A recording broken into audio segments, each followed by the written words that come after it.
Alright, let's take a look at some of the accessories. So they give you everything you need for setup, including your manual and bracket. Let's take a look at the solar panel. Standard solar panel. Plenty of cable length. It is a Type-C connector, so we know it is an updated model. So that's great. We're going to keep this all together over here. Take a look at the unit itself.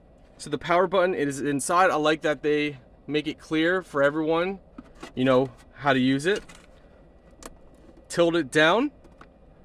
Open this up. Your power button's in there. You put your memory card in here as well. We take a look at the back. This is where your solar panel connects to. So you're gonna plug your solar panel in.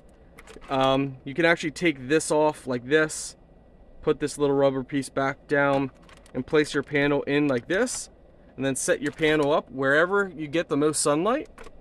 Antenna's already built in.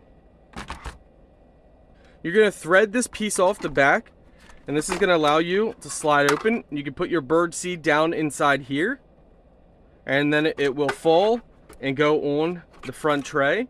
When you're done, close it up. You can go ahead and then make this tight again.